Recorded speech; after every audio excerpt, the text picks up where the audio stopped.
Welcome everyone for another CSR Friday, the fourth one on the count, and it is on property tech startups, how they are leveraging. So we have here today Meera Siva, who is leading ShelterTech from the Habitat for Humanity, which is one of the prominent NGOs across the globe.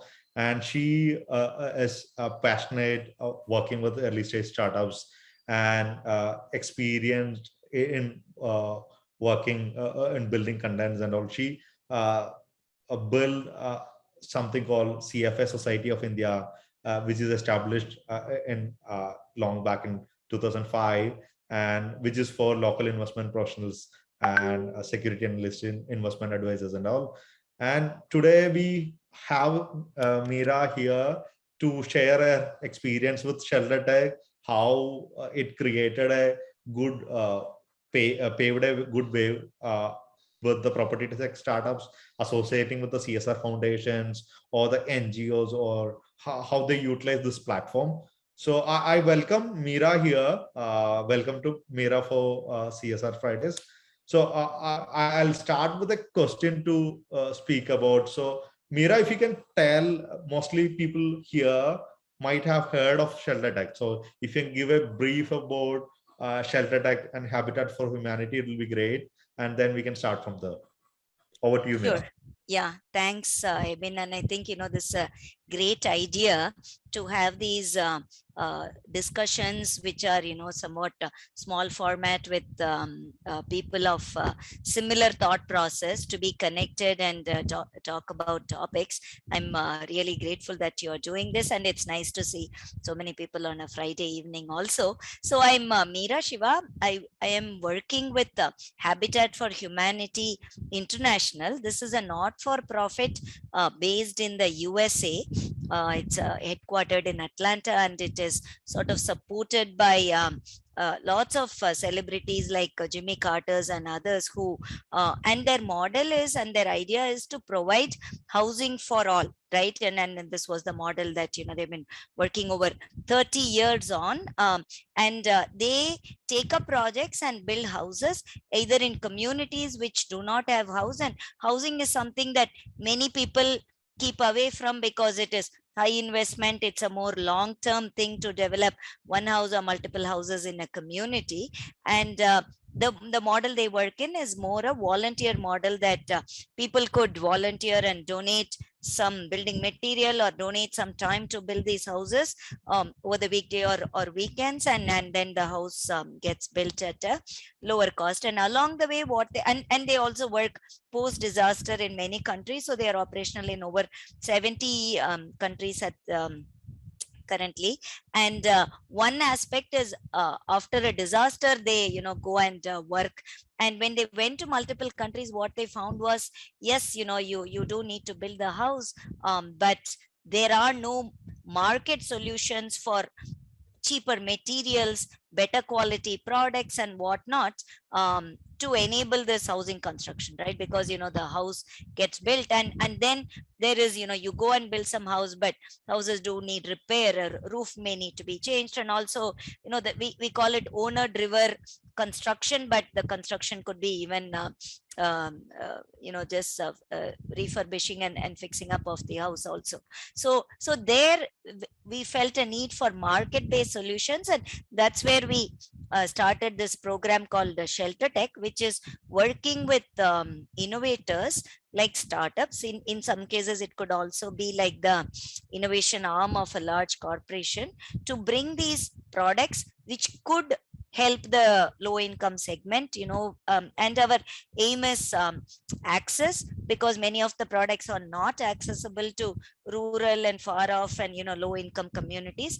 Affordable, and third, it is high quality, right? And they do have some options in the various price points they want to pick, because it need not being cheap is not the only criteria. It is just best value, and people having choices to say, okay, do I want a proper RCC roof, and what are the solutions there, and how do I get the best RCC roof? What may be like some access to money, which could be like microfinance or other loans, or if I want a much cheaper roof or something in between, right? And then how do we have the skills and other things developed, and that was the idea, to make this all available to people.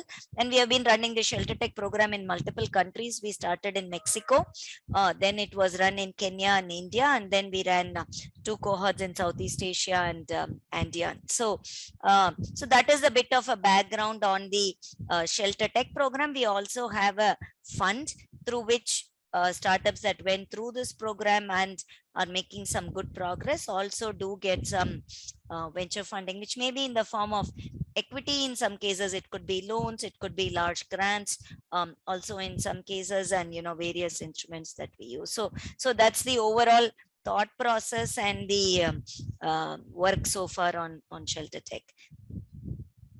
And also, yeah, just to round it out, the startups that we take, it's an accelerator program that runs for like 4 to 6 months, and in some cases it is funded by corporate CSRs and corporate foundations like Hilti and IKEA and Autodesk. I mean, folks that are somewhat aligned with the housing side of things. And we support startups that have new building material, building methods and software, finance and other solutions. And related to water, it is water sanitation, energy, and actually lately we have also taken up wireless access to low income homes as another service that is worth looking at. So yeah, these are the themes of startups that we support. Yeah.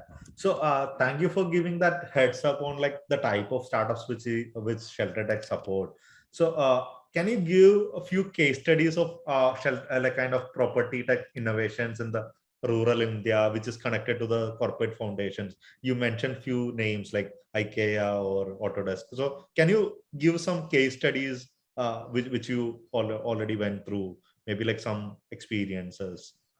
Right. So the IKEA, those corporates have supported the accelerator program itself, right? So and they provide mentoring and other support and that sort of thing. Dow is another partner, and how we work with the Dow is they have an innovation lab and a testing facility, because they work with a lot of these very specialized chemicals that the startups are able to use that facility, right? So that's how we work with the corporates for the accelerator program itself.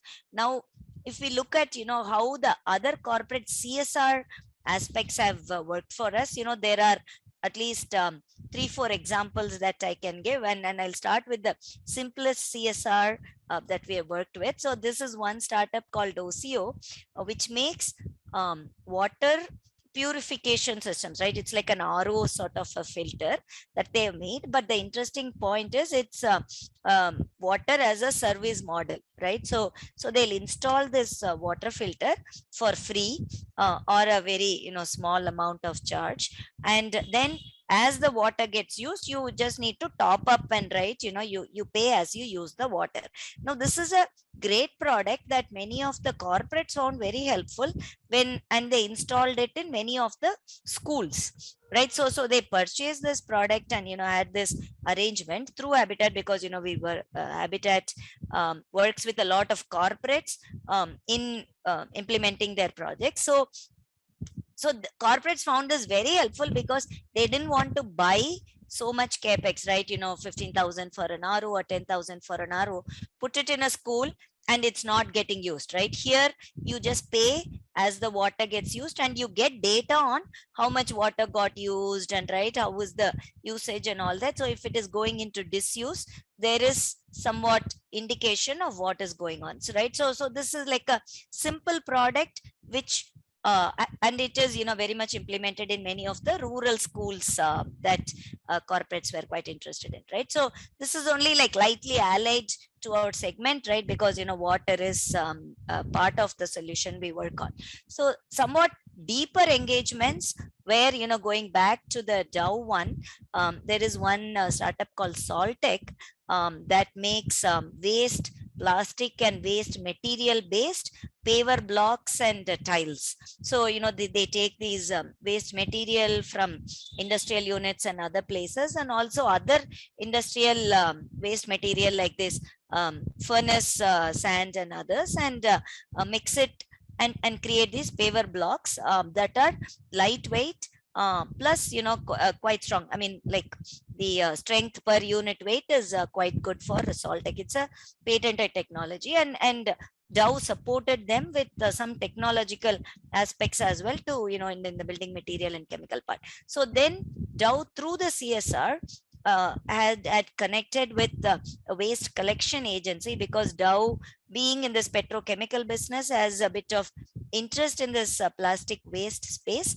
So they helped create a larger CSR partnership, on one hand with one non-profit, Dow on one side, and the government on the other, the government of the Bombay Municipal Corporation, to provide some land and some wastes from what they collect, plus the non-profit that has been working on beach waste collection sort of thing.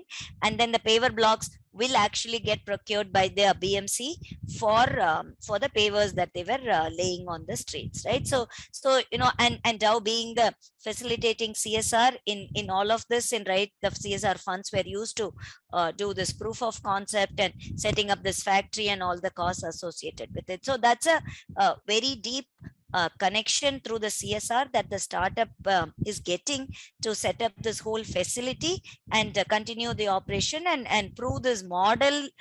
So it's a very, very deep engagement where we are trying to not just buy the product or show the product is viable, but also build this business model proof that you could have these different agencies, the waste producer or a waste collector, and the buyer of the product, and the technology provided by the startups standing in between. So this is like two extremes of a somewhat light engagement to somewhat deeper engagement, and there are other examples in between. Do you want me to share even more examples in Yes, one go? because Okay, like our audience is that's like the idea. Okay.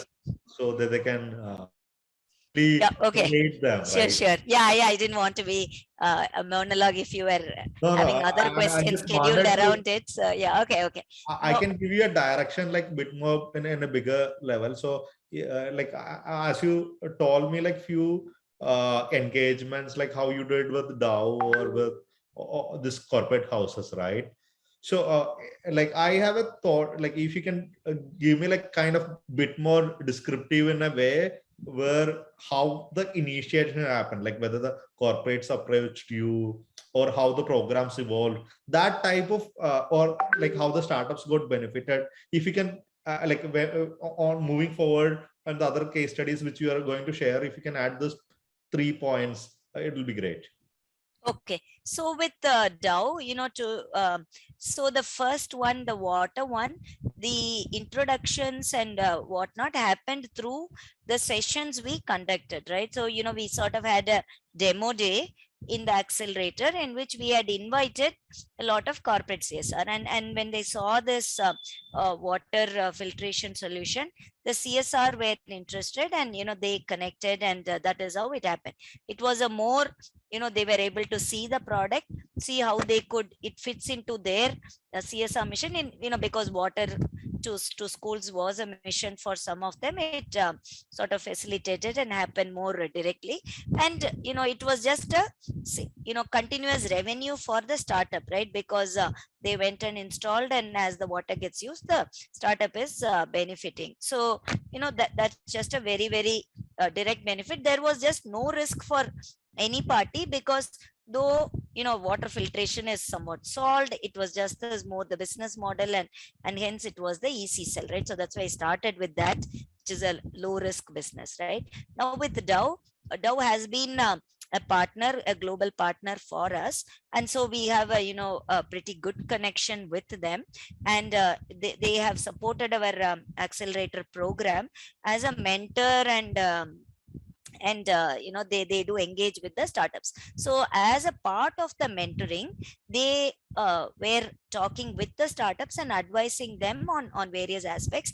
And then when they found that through the dialogues they had, through the mentoring sessions, that this is something, right, there is a good potential to introduce to the CSR team. So it was more like the mentor from Dow who was working with the accelerator, taking this initiative upon themselves to go to the Dow CSR and pitch this idea.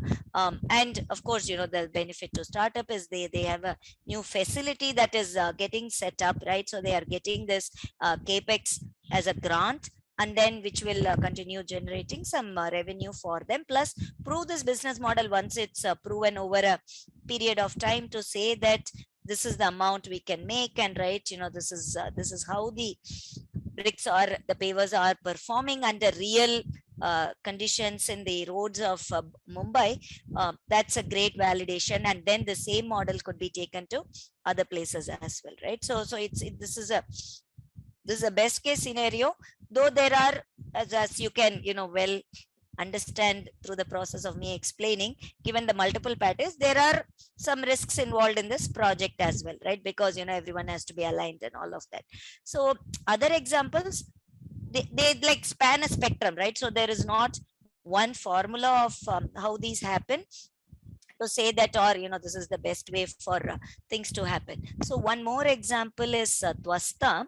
Twasta makes concrete 3D printing machines, and it can 3D print buildings. So they were part of our program, and we supported them with the first 3D printed house, right? So we actually funded them for it, because it is a risky idea, and we did not think we should go and ask corporates to take this on, right? Because a lot of things could go wrong, and this is not the right time to approach the corporate season. So now once the house got built and it was inaugurated, this was last April, then we were all very confident that yes, the printer works. The house also got tested with structural engineers and whatnot from IIT, and there was all this a bit of approvals on all these things. I mean, it wasn't like it is not part of the building code or whatever, but there is a bit of confidence that structures built in this model are livable, right? And it is usable. So at that point, actually people saw, many of the corporate CSRs saw this, and they felt this was COVID times, right? And so they felt during the second wave that the corporate CSR will use this model for actually enhancing some structures, putting up some structures in government hospitals. So Saint Gobain CSR approached Twasta, right? So we as ShelterTech cannot take any credit for this, except saying that we funded that first project, which proved the concept, which sort of led to it, right? So it's a bit of, I don't want to take credit for as ShelterTech for it, but they approached because this got a lot of press. This Twasta's house, which was inaugurated by the finance minister. So, it was all over, and then, the government departments tweeted and all that. So they were able to see this. And so they funded through the Saint Gobain CSR to build some extensions in the government hospitals in Kanjipuram, Thiruvallur, and this Umandur also, right? To build this what is called doffing unit. This is where the doctors go and actually sterilize themselves and get rid of this COVID things, and anything that is infectious. COVID being one example, it's a common thing that hospitals have. So that got built actually in 3 days without people, right? Because this is attached to the COVID ward, and you cannot have people going in and out. So it got done. It was very appropriate technology, and Saint Gobain felt this was a good fit, and that is how that project was completed with the Saint Gobain's fund. One more example, and actually it was quite, I mean, I feel bad saying it, but this good technologies actually came in quite handy during COVID times, because people wanted to build health and other infrastructure, but they wanted done fast. They wanted it done in a more automated way, and people were willing to be a bit more innovative in what they were doing, right? So all of this were quite good, and that people were able to step out of their otherwise comfort zone of, look, this is how I will build, and I don't want to support anything else, to, if you are giving me something that can be built faster, it could be built with less people, I will try it, right? So that was sort of what the CSRs were also looking for. So we had this one more startup that was part of the ShelterTech called Modulus Housing. It's based in Chennai, and they make these modular structures. So it's like a small box like thing that can be taken in a truck, and then on site it's sort of expanded out, and then the roof is put in, right? And you could, depending on how permanent you want, you can anchor it with a foundation, or just anchor it little lightly. And so they had developed, actually it was supposed to be like a project site, and uh, refugee housing and others. So just with the COVID, they did a medicab. They call their product medicab, which is like a medical unit. So you just it's shipped, you roll it out, it's a hospital, right? It's and then it has isolations for COVID ward, and it just, you go and you put it up. It's like a uh, 2 weeks to actually build it in the factory, and then you ship it, and then it gets installed with 2-3 people in a day, actually. So here also we funded their proof of concept, which was in Kerala, actually. So we helped them get this order from a clinic. This was like at the start of the COVID. This was in June. So even in COVID times, they were able to manufacture it, take it to the site in Kerala, and they installed it. And then the hospital continued running it, right? So the first one was not CSR. Again, we put our grant money to say, look, here is a product, you see it, maybe it is helpful, right? And again, this got good press also, and corporate CSR saw it, and then Wells Fargo CSR funded them, like actually a huge sum of money to build multiple hospital in multiple states to get this going. Yeah. I remember this modular story during COVID. Like they sold like a lot of units through CSR. Like I like happy to know that they came through ShelterTech on the other side.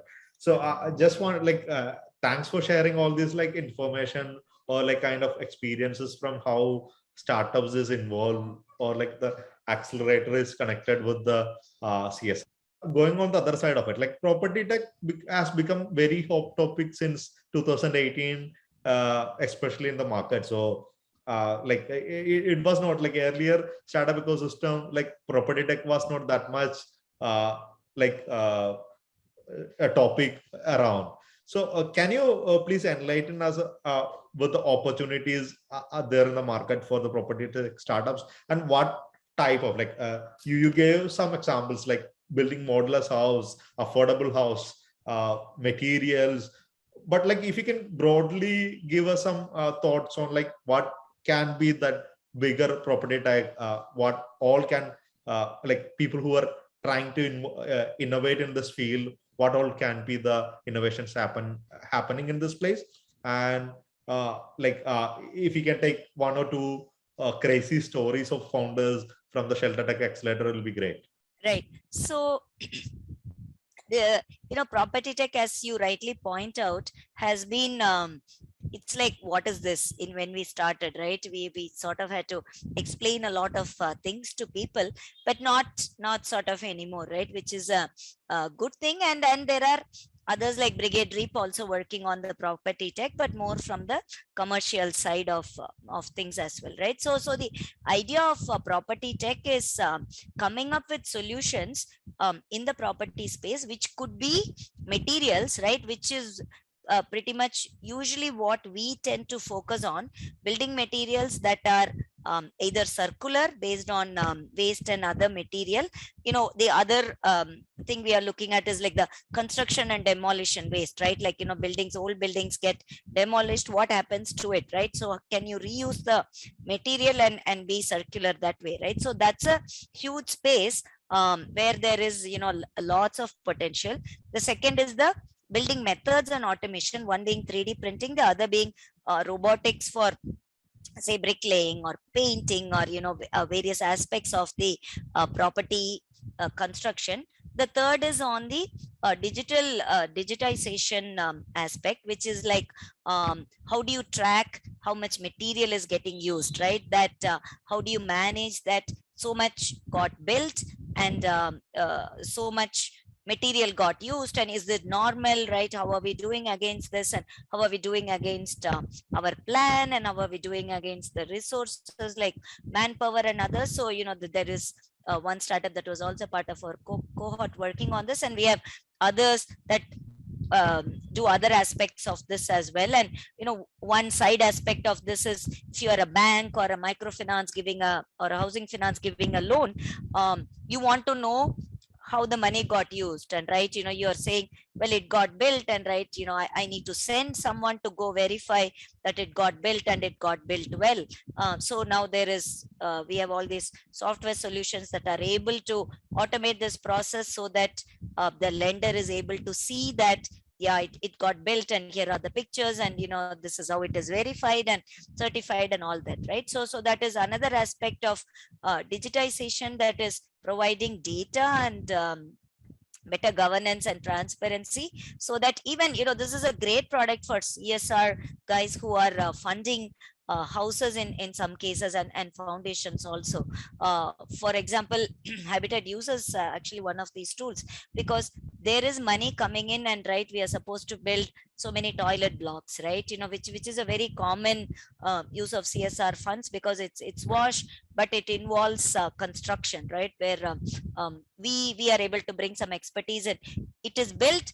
What is the material, what is the method, and how it's all tracked is all left to the executing agency, right? So here is, here are like some software tools and such that are providing that transparency, that everyone is able to pull up and see how are we doing against the money given, how are we doing against the timelines, and any issues that one is able to see along the construction process as well, right? So that is another area. Fourth is, I don't know if it's like too mainstream, but skilling is another aspect, where there are all these VR and all these technologies to help people.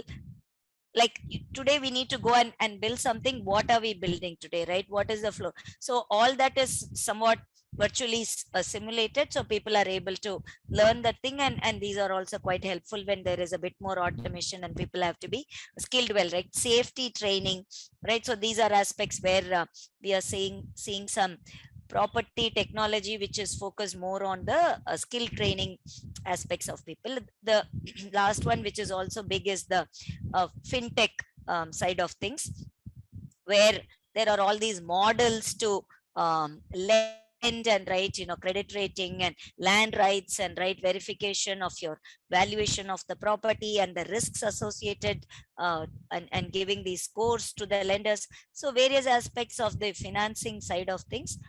And another one on the service side, I mean, it's not like housing as in construction, but alternate models to house ownership, which is rental model, right? So how are you enabling rental models for low income people? These may be like laborers who are coming in, these may be like students who are going from rural to like towns to go study, or to cities to study. How are you able to provide somewhat better accommodations and whatnot, and reducing the risk? So these are like, some of the themes that we are seeing action, and this is not just India, right? Globally, these are the themes that we are seeing action. And plus, of course, the normal things that are happening in the water and sanitation and solar and all that, right? Which is happening, but that's not in the energy space. Where we are seeing more model is not energy generation but energy savings, right? Like, the livability of the house and the buildings, carbon footprint, and right, how it is able to save energy with the materials and the methods and the designs and all that is where we are seeing some innovations happening. Yeah, right. I mean, not just the building part but the measuring part also, right? To say that, Got it. everybody, anybody can claim anything, right? Like, what, Yeah. my material is 10 degrees cooler, right? But is it, and how do you justify it over a period of time, right? All the carbon footprint part. Yeah. So, being like more digitizing things, having more data points and all, right? Yeah. Uh, Yeah. Bringing like it was earlier brick and mortar business. Now it become like digital Internet of Things business. Housing become smart homes uh, usually. So coming there, I have a question which is aligned to the CSR thing. So you spoke about Dow, Saint Corbin, and all. So, do organizations know about, okay, this is the place they want to invest, put their CSR money, or as an accelerator, you propose programs for them? Because, like, like these are the innovation segment which you can build, right? You told about how the innovations can happen. So, you propose okay, this can be a program around sanitization which is proposed to the CSR foundations, or they come with data points, like how usually it happens, and like if you can give few suggestions on the same, it will be great. Right. So when we work with corporates, we kind of try to understand, right, what are the areas they want to focus on, right? So is it sustainability, right? Or is it, look, we want some solutions in the water space, or or livelihoods, right? Like, IKEA, for example, is very much focused on livelihood generation, particularly for the youth, right? So that's their program area, right? So the programs or solutions we would suggest, or the kind of startups we would take to them, will have some impact, or could potentially have some impact on the area of interest to IKEA, right? Because we don't want to create some, so it, in some cases it could be dual, right? So uh, uh, we could take IKEA's help in something, right? So they want to contribute also to the startup, and then, right, they are able to help the startup in other ways, right? Use the startup's product or service. So there is a bit of that filtering we do, but then in the end it is actually more relationship between the startup and the CSR itself and their program, and right, how they are able to work it out, rather than us, right? So if we feel that there is like some risks the startup is perceiving, or the corporate is perceiving, we step in, and right, we are able to solve those issues, right, as an accelerator. But then exactly the agreement they sign is between the two part, them. We are an outsider at that Got point. it, Yeah. got it. So I would like take this opportunity, like any of our participants right now here want to ask any questions on property tech, because like Meera comes from a vast close to 2 decades of experience in this space. So she will be able to answer your questions on the same. And like if you have any questions, you can unmute and ask. At the same time, you can put it in the chat also. So, Meera, I have one more question. In growing property tech startups, like we have seen a pattern. Like as you told, like mostly everyone is eliminating the manual execution channel for living space, making the process digitalized. Is this is the only way of like innovating it, or any other, like as you told, like livelihood, or any different problem segments to be focused by the young innovators here? Yeah, no, no. So, I that is one example which was quite a prominent theme during COVID times, right? Because that was picked up well in those periods where finding labor and risks in the workplace were quite high. The other theme definitely is this circularity and better building materials that are more climate resilient, right? Like so because everyone is facing more extreme weather conditions, and there is more natural disasters and others that are happening. So even in the building material space, which is more material engineering, right? So if there is so many variations of concrete, right? So there is this whole thing called green concrete and all that, right? And various replacements there where the concrete is more porous and is able to not create flooding in the regions and all that. So there are various themes around building materials that are cheaper, and also business models. Talking of livelihoods, we are working with some startups that have these models to have a more distributed franchise model to make these materials, right? Because the raw materials, say it is a agri waste or other materials, right, that are available in a more distributed regions, and so you have to make these smaller units in those regions to be to be greener, right? To not transport things over long distance, and sell it somewhat in the local regions also. So that creates not just employment but local entrepreneurship as well, right? And even in these automation themes, the model we are working with is not just one company like automating everything, but actually having a model where the rural or the small contractors are able to purchase or lease these machines, and creating the whole ecosystem around it, so that it creates livelihood for the contractor, and they use it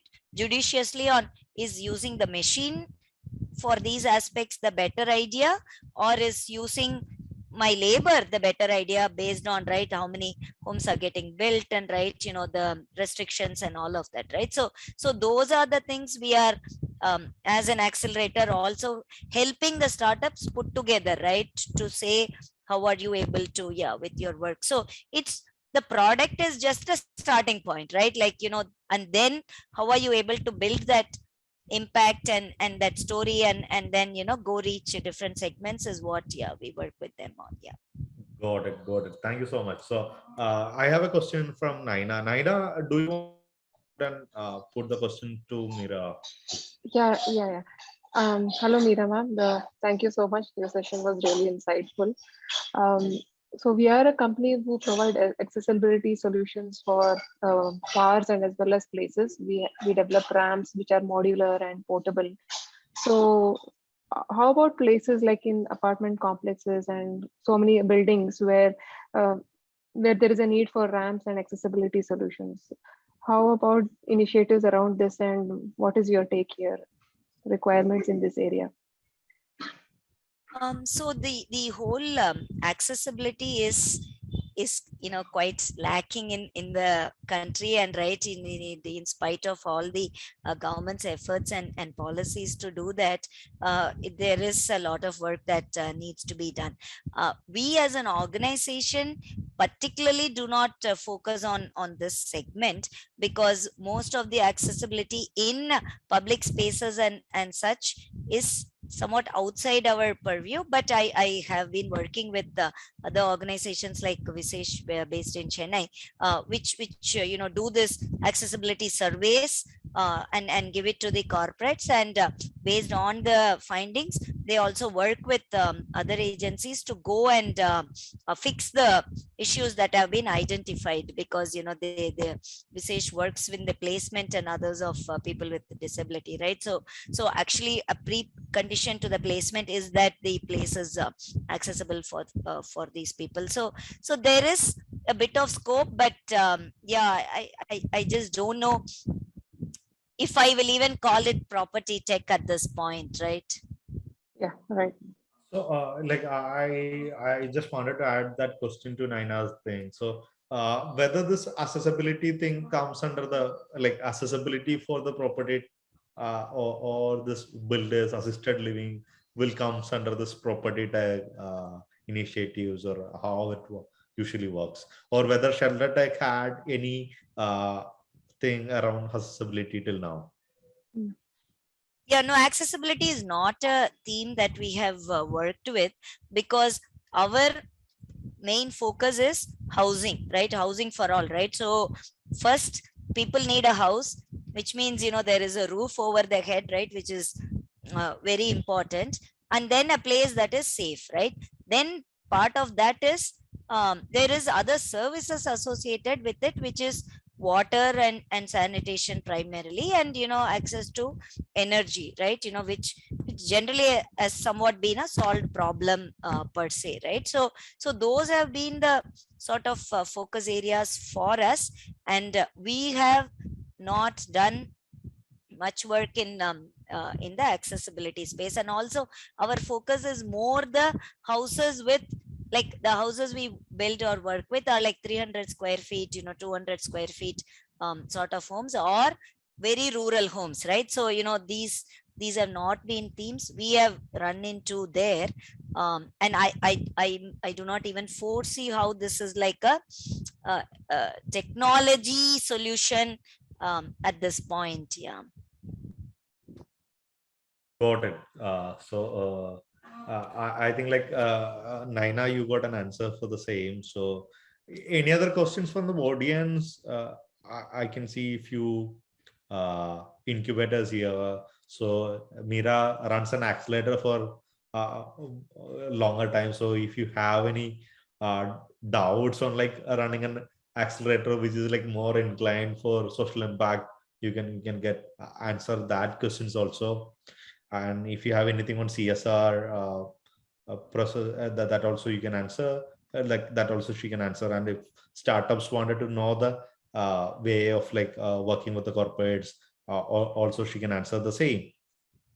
Much happy to take your questions today. And Ma'am, I have another follow-up. So regarding the like working with the startups, or how to work with corporates, so you always interface with companies which are into this construction or building technology only, or any other companies also you interface for the CSR route? Yeah, no, so we are not like Wells Fargo was the one which funded the Modulus project, right, for their CSR. So we are not restricted to the ones that are in the construction space. The only reason it just works that way is we anyway work with them as mentors, and in some cases donors and others. So it is just much easier way for us to connect to them, and they have also probably talked with the startup and understand this sector more, right? So that has been, and also in some cases the first product, or that is it's not a sale, right? I mean, it's not something that that's why I gave this example of that OCO water filter. That was a simple product that could be sold, right? So there it was, many different corporate CSRs that took this. Whoever had wanted this water filtration, right? Good drinking water access to school kids, right? So that any CSR with that mission was a potential customer for them. So that worked out, right? So we could approach any CSR that had that mission, right? So but in the case of, say, the Saint Gobain one, even for that matter, right? Now it's not just going and building. Someone needs to have that.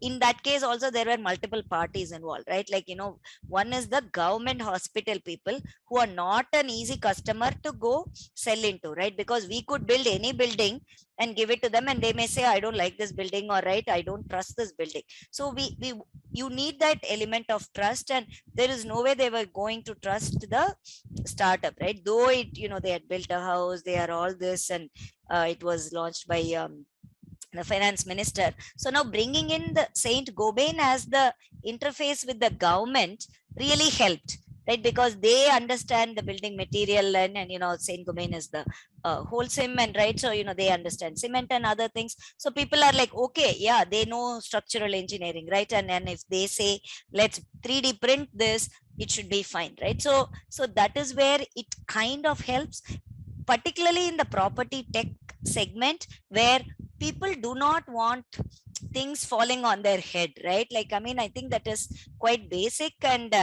we just don't want to like give you some fancy product that just falls apart for you, right? Because that is really not the idea. And so we try to like de-risk the process, and we want these structures to last for like 10 years, 20 years, whatever. And that's where we bring in the CSRs that are somewhat allied with this, who will double check it with their team of experts, and then we'll be able to check it off as well.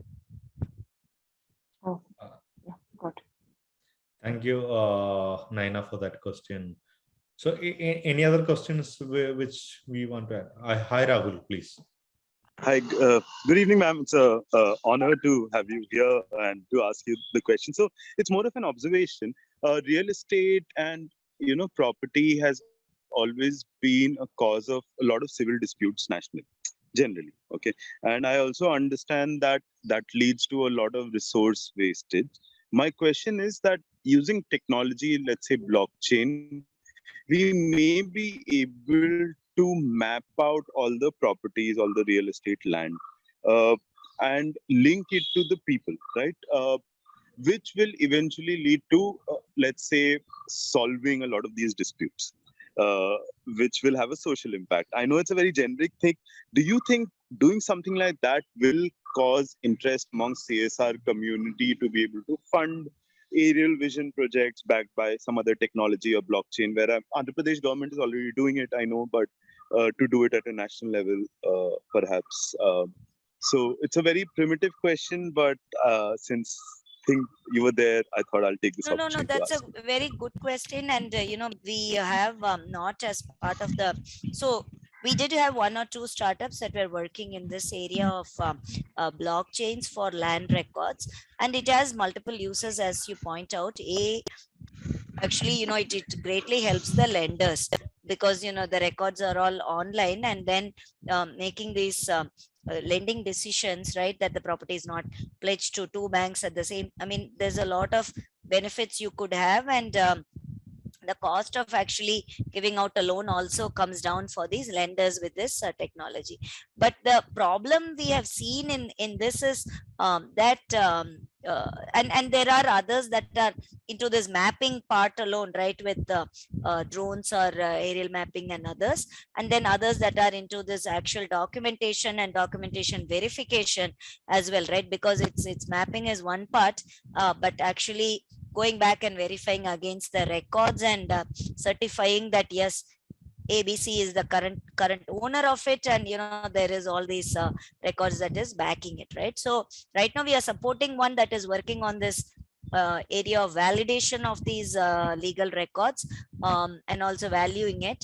But with the blockchain, what we found was that it's a very, very government thing, right? That all these records are with the government. Finally, it is the government who has to say that who's the owner of the property, right? We can give all the digital data and put it in blockchain, but unless there is a government backing actually at the sub-registrar level, right? Because that sub-registrar has to buy this to be able to take it up. So that's where we kind of hit this problem of it was getting too much into working with the government to the detriment of the startup.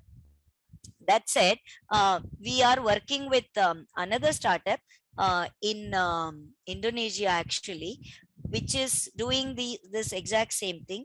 They do this mapping, but instead of houses, which they are also looking, which is more the slum housing sort of thing, where it is unoccupied, but you still need to demarcate and go to the government to say that, look, at this point, I'm actually regularizing it, right? So, that is the work they are doing, so that they are able to take the bank loans from the microfinance and whatnot. Because if you have the document versus you don't, there is huge difference in interest rate and access to finance. But what they are working on with the CSRs, to the point question you were asking and to the topic we have today, is that there are these PepsiCo and others who do this lot of contract manufacturing side of things, right? So they do want to work with these farmers to grow whatever it is they want to, right? It could be potatoes, it could be like cashew nuts or whatever, or palm oil or all that stuff. So but someone needs to like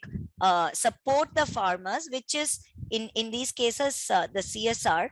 And I think in those countries there is no this boundary on, we have restrictions on what a CSR can do and cannot do, right, allied to the main business. So there the CSR is working with this startup which is doing this digitization of these land ownership of the agriculture land by mapping it and getting these records straight, and actually going and being able to measure the boundaries accurately and certifying it and verifying it, so that it makes it easy for these landowners to go make the contracts and also work with loan providers. So that is funded by the CSR, and which is a digital documentation work. But the farmers are working with the main corporate for their produce selling.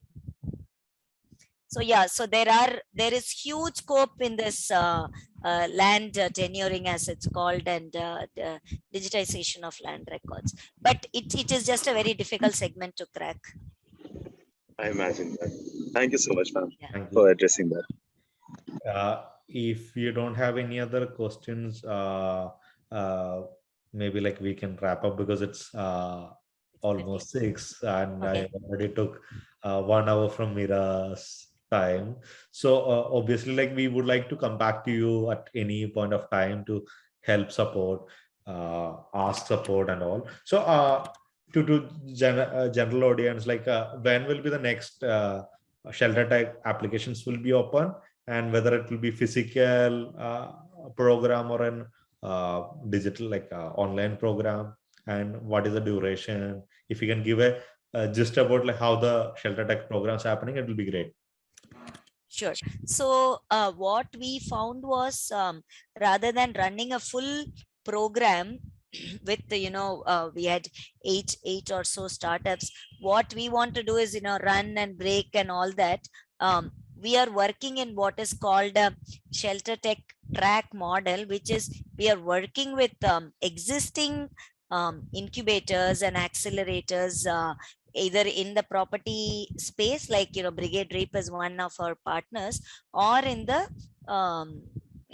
social space. Social Alpha is one we are working with on that, is to add low income housing or affordable housing, or whatever you want to call it, as another sector area of focus in that accelerator program, right? So when they do the call for application, Brigade Reap does two cohorts in a year, and Social Alpha does various programs in their water sanitation, in their energy access, in their green sustainable solutions. And so there are various programs that Social Alpha does.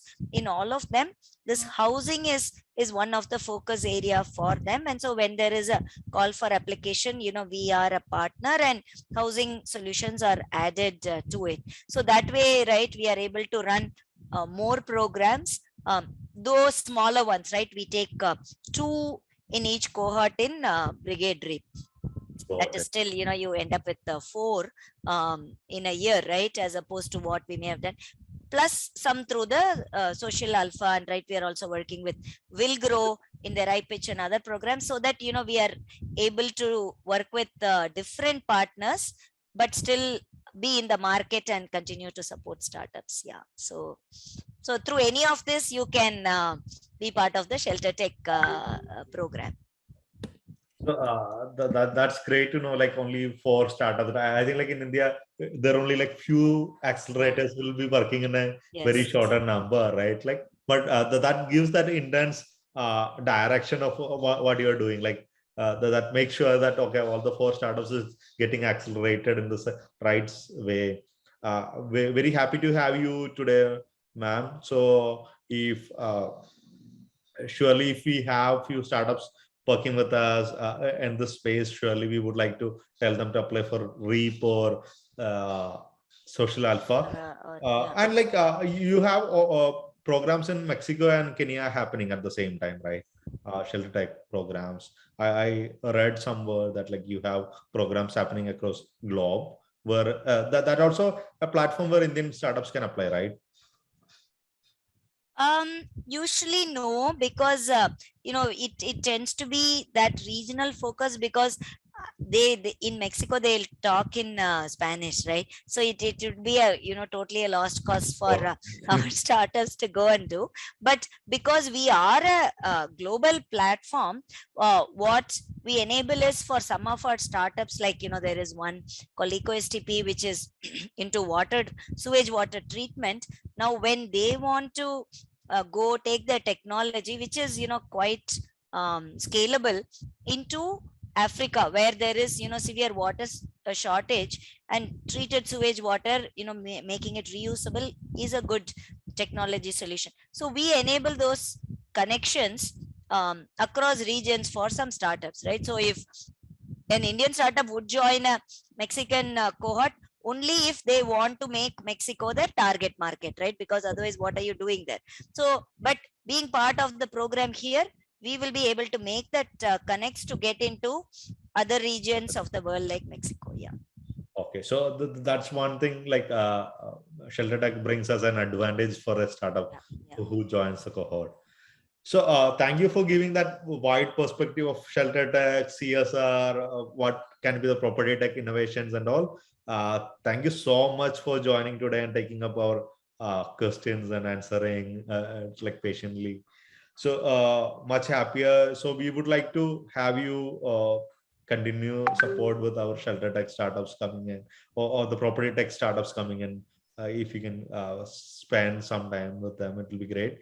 And looking forward, ma'am.